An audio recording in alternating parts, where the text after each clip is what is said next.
Hey there, I'm Kevin Bullard, the Chief Leadership Officer here in the City of Garland. Thank you so much for joining me for this month's edition of Leader Talk. I'm excited this month to have my colleague, Trey Lansford. Hey there, Trey. Hi, Kevin. I appreciate the opportunity to sit down and have a discussion with you. This is going to be fun, Trey. I think so. All right. Well, for those of you who don't know, Trey is the Deputy City Attorney here in the City of Garland, and his specialties really are municipal and real estate law. So we're going to talk about that as well as some other things. But thanks for being here, man. Again, I appreciate the opportunity. Yeah, we're repeating ourselves already. So listen, before we get into the questions, I want to let everybody know, when Trey came down here, I told him I have this story about Trey, is that he is super busy. I want to tell you about, actually, I'm going to look at them. I'm going to tell you about when I asked Trey about being a guest on Leader Talk. So first of all, I don't think you know this. I'd gone to Trey's office 2 or 3 times and he was never there. And then when I did catch him in his office, finally, I said, hey man, I've got a question for you. And Trey was like gathering his stuff up. And I thought, oh my God, this guy's super busy. There's no way he's ever going to say yes to this. But he said yes, and here he is. And here's my question, man. What do you do? It's like the deputy city attorney. I mean, we've got some ideas, but what does that look like day to day? Right. Well, and I remember when you came to ask me to do this, I was so caught up in where I was headed next, I didn't even remember you had followed me into my office. And it wasn't until you actually started talking, hey, Trey, holy cow, I'm not here alone. But I think, yes, as a deputy city attorney, I'm one of those supervisors in the office. Yeah. And so my specialty is the transactional side, and I'm also over municipal court. So I've got several attorneys that report to me, and then I work on the transactional matters. My personal specialty is real estate. But so I'm involved in all across the city where everybody's got real estate issues or other contractual issues that come to me. We try to, divide it up among the other attorneys we have, especially some of the newer ones. But the idea of trying to slow it down is the city moves at a fast pace, and you always hear of, the speed of government being like a derogatory term about being slow. We here at Garland, we are not slow. We have many departments, and they all have stuff that they're trying to do, and they are all trying to do it for the betterment of Garland and the better of the citizens. And so we at the city attorney's office are doing our best to not be any kind of stumbling block or speed bump that would stop the progress. Got it. That is an interesting paradox. When I think about government, I think about molasses, just generally speaking. But you all are like bouncing all the time. Yes. In the city attorney's office. Right. And every day is different. And that's part of what the fun part of the job is, though, is that I can come in with a plan of I've got 5 things I'm going to do today. I've got this kind of contract. I've got this kind of deed. I've got this to look at. And if I'm lucky, I'll get to 1 or 2 of those things because something new comes in. And sometimes it's all hands on deck. Hey, nobody in the office has handled this issue before. So we work collaboratively to make sure that we've got the right answer that we can give back to the department, or we can give back to the city manager's office, or we can give back to council. Got it. All right. So including you and Brian, how many other attorneys are there?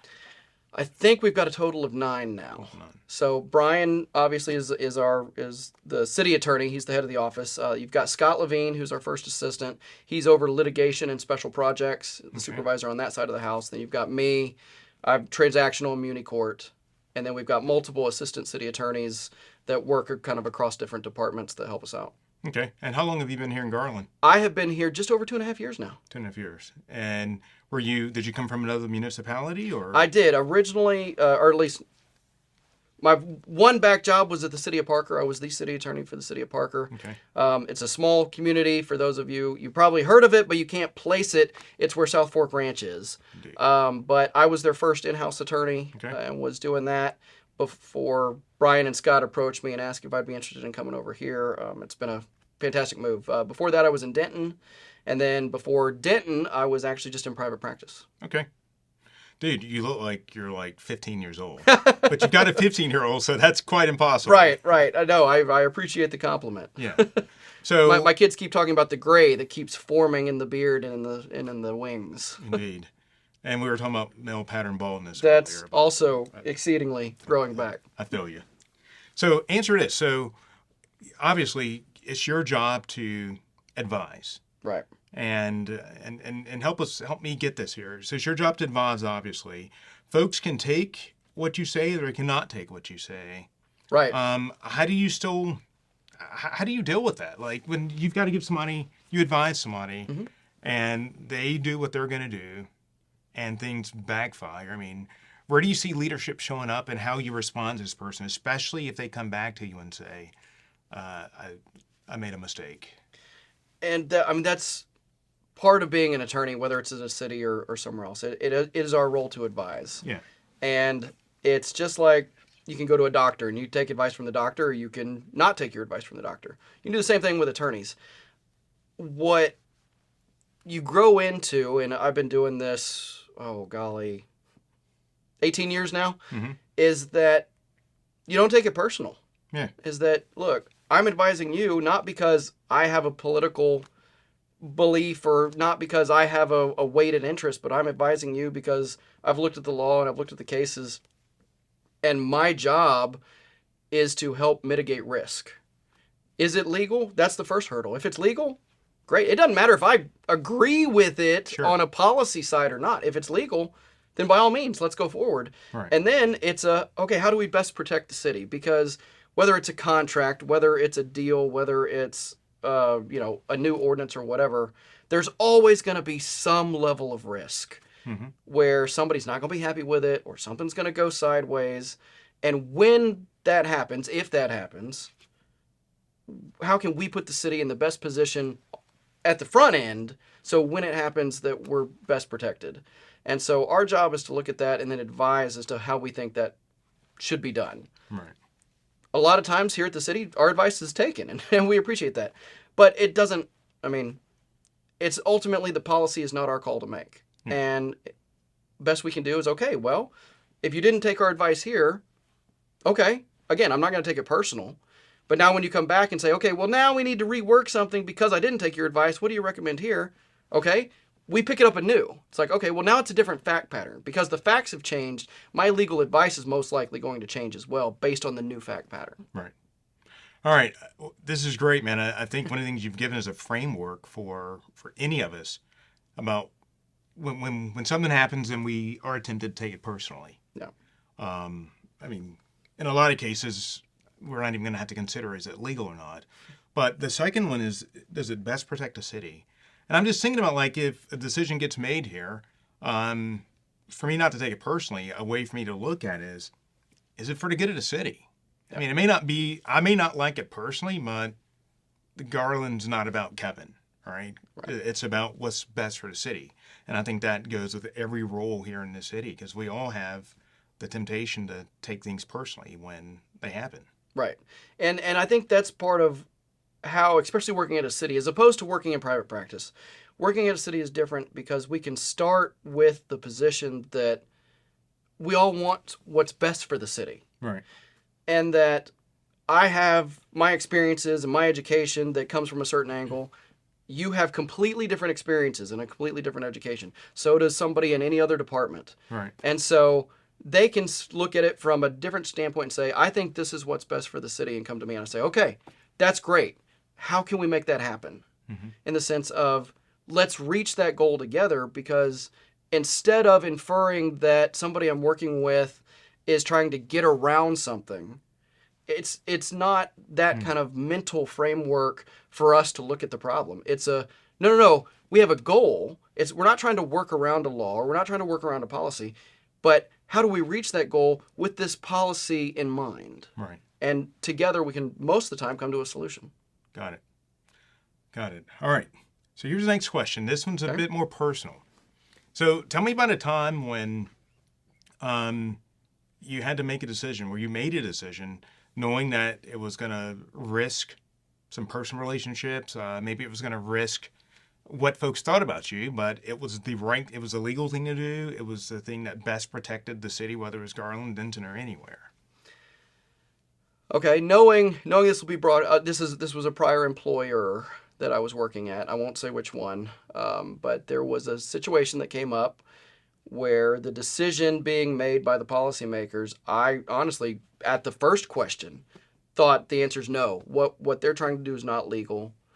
Here's my advice on a way we can get close. We can't do exactly what they want, but we can get close. And here's how we can do it. Yeah. My advice was outright rejected. And I said, okay, if you want to do that, again, that's not my call to make. I'm just advising. But as the client, you do what you want to do. And they said, well, will you help us do it? That's where it came in, because they're like, well, you're the attorney. We're paying you. Yeah. You need to help us do that. We also have ethical obligations as attorneys. It comes with our bar licenses that we are subject to the Texas Rules of Disciplinary Procedure. Right. And more so than that, when we go to court, if something were to happen and the client gets sued, and then obviously we need to represent the client because we're the ones that set it up in the first place. Right. I've got to stand behind that decision. I have to be able to stand there and make a good faith argument before the judge as to why we did what we did. And if I know from the get-go that is not a good faith argument, and that comes out, I can be subject to sanctions and other things from the judge. And so there comes a time where I had to make a decision. It was like, no, my answer to the client was, no, I can't help you do this. You'll have to find another attorney. And what came out of it was not necessarily comforting, because that was their decision. Okay, we'll find somebody else.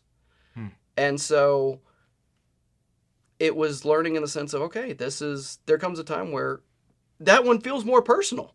Yeah. Because we started off the conversation saying, I don't take it personal, right? All right. Well, this was now a situation where I'm being told, it's time for a mutual parting of the ways. Wow. Because in my, analysis, they couldn't do A. I think they could do B, C, whatever, but they were adamant that they were going to do A. And I wouldn't help them do it. And so we had to part ways. But that was one step way back in a series of steps that brought me to here. And now this has been a fantastic position. And I am more than happy to say I have not even come close to having that problem here at Garland. Excellent. Well, good for you for sticking to your principles. I assume that has... You said you haven't come close here to having a decision like that. Right. But maybe just in life in general, like whenever there's an opportunity to do something that skirts the rules. I mean, I imagine that decision you made back then has given you a foundation to stand on. It's like, I'm going to stick by my principles. Right. I can look back on that, because that wasn't necessarily an easy time. I've got wife and multiple kids at home. It's not easy to decide that you're going to part ways with an employer, but I knew that it was the right thing to do for multiple reasons. And so we did it, and I now can, sit here and go, no. That was not a comfortable time, but it has led to this wonderful position here at the City of Garland, which if that had not happened back then, I'm very well would probably not be here now. Yeah. Cool, man. Well, that's really cool, dude.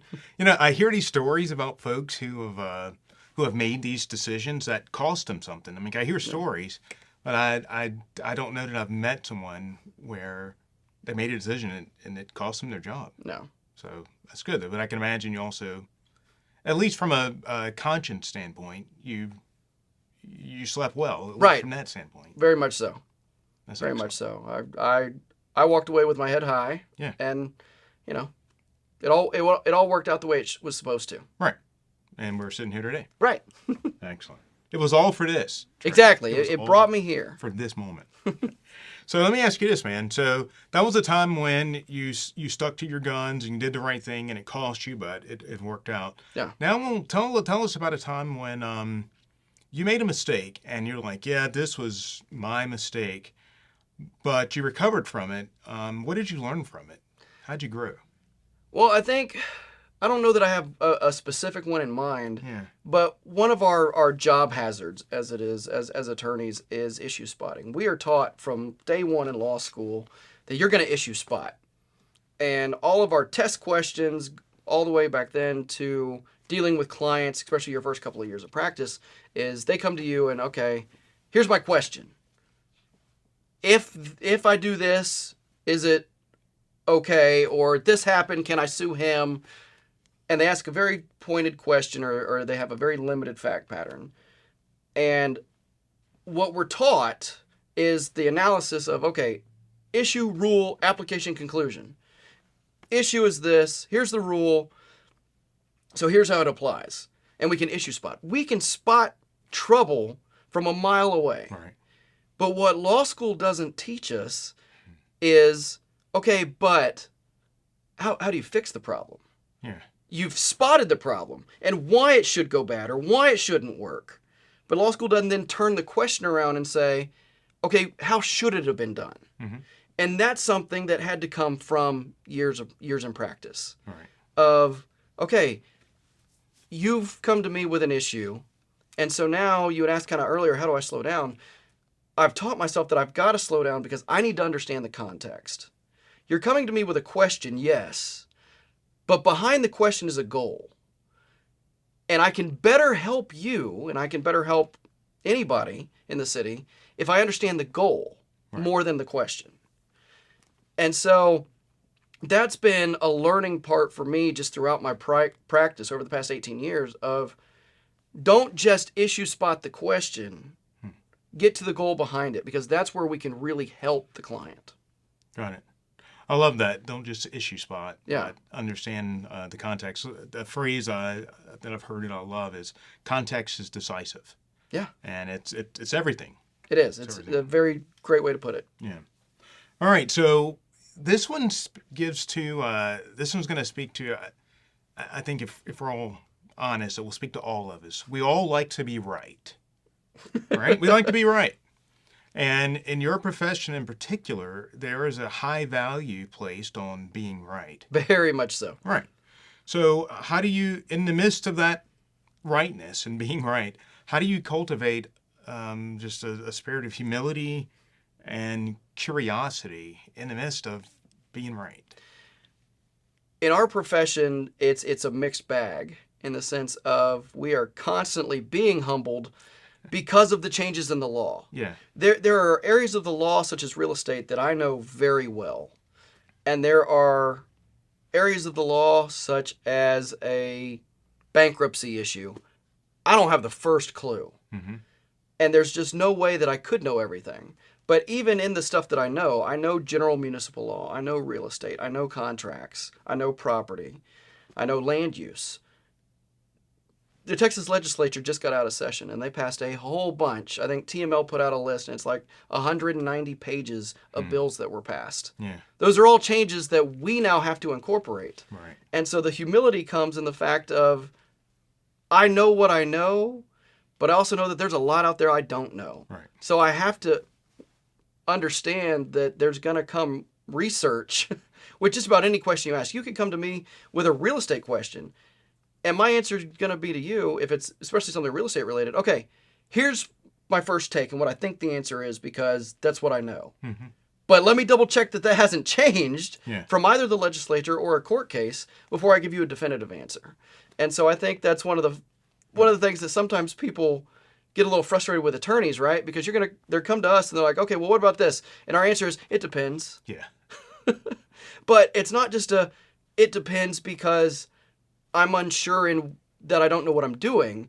It's that I want to be positive before I give actual legal advice. Right. I want to be able for me and you and the city to stand on that advice when we get challenged on it. We've got plenty of people out there that would challenge a wrong decision, and rightfully so if it's a wrong decision. Sure. But there are some people that would challenge a right decision. We need to be able to stand up in court and say, no, this is why that was right. Right. And to the point that you just made, it's also about context. I would need to make sure that I have the full context before I give you an answer, because if facts change, answers can change just as quickly. I'm just thinking how, as attorneys, you all have, with the law changing, you've got a mechanism built in that really makes you can honestly say, I don't know. I was talking with someone recently, and one of the things that was hanging her up was this thought that as a leader, she should have the right answer immediately and not have to research it. And number one is it's not realistic. It's not fair to her. That's a rough place to put yourself in. Yeah. It's I think a good quality of a leader is to be decisive, but a leader can't possibly know everything. Yeah. There's too much out there, especially in our world. There's too much out there. And that's part of a great thing for young attorneys is to be doing the research on those things. Where if an issue comes up where it's, something that I know very well and it's an issue that I haven't seen before, then that means that it's going to be either brand spanking new or it's very, very minuscule in the sense of you got to dig way down to find it. Right. And that's the great kind of assignments for young attorneys, because that means that they got to dig in and they've got to understand it so that they can come to me and then explain it to me. Right. Well, it all supports this idea of I know what I know, but there are also things I don't know. And it's okay to say that. Right. And I don't have any less respect for you as an attorney because you say, well, this is what I know, but let me find out and verify that. And it actually makes me feel more comfortable. Right. And feel like I can trust you more. Right. Because... I am more than happy to be confident in my answer to you. And I want to be confident in my answer to you. But in that comes, I need to make sure I'm right before I give you the answer. Right. Got that. And in my 18 years of practice, I've learned that I can trust my research skills. My research skills are pretty good. Yeah. We can track this down and we can get you an answer. Got it. And so I just want to really make sure this point is clear to everybody is that as a leader, it's okay. Yeah, be confident in what you know, but also realize there are things you don't know, and it's okay to admit that you don't know what you don't know. Right. But then have some confidence in your research skills and look them up. Right. Cool. All right. So here's my last question for you, man. All right. What leadership counsel advice would you give to upcoming attorneys, or really anyone who's like starting in the city and they're wanting to like make waves, wanting to make something happen? I think at the core of all leadership is respect. Both looking up and looking down to your superiors and your subordinates is respect. In the sense of I touched on it a little bit ago, but the idea that, we're all working for the city and we're all here because we want to do what's best for the city. Right. So we can start from a good faith perspective instead of a bad faith perspective. If you're out in private practice or if you're out in the business world, you're trying to get what's yours. You're trying to get anything you possibly can. Right. We're doing this for the public good, and we're doing this, for the good of the city. And so when people come to us and they've got issues or they got questions or something went sideways, hey, that happens too. We can't control everything. Things are going to go sideways. Okay. We're not here to judge. We're here to do what's best for the city. And so I think that being a leader is showing respect to whoever it is you're dealing with. And that's when you can show that respect through your involvement, through your dedication to your job and what you bring to the table for the city of Garland, that's what's going to make that splash you're talking about. Got it. All right. I love that. I mean, it brings it back full circle, just this whole thing of just what's best for the city. Yeah. All right. Well, thanks for being on here, dude. Before Trey got here, before we started filming, actually, he mentioned he should have worn his Ghostbusters outfit. If you've never seen it, for Halloween, this dude had on a full Ghostbusters outfit. He had the machine. It was killer. So thank you for keeping us safe here in the city of Garland, man. So, well, I'll find some reason to bring it back up here. Got it. All right. We'll have to do a special leader talk just so you can model. A whole different role. Whole different role, indeed. Cool. Well, thanks for being here, man. And thank you for watching. I'm hopeful that you got something from this. And even though Trey's an attorney and works in an attorney's office, which is probably extremely different from what you're doing, I'm hopeful that you're able to pull out some transferable thoughts, especially doing this for the city and ways to not take disappointments and upsets and just things that seem to set us back, a way to keep from taking them personally so that we can keep doing what's best for the city. So thanks for watching, and I will see you next month with another edition of Leader Talk. Bye-bye.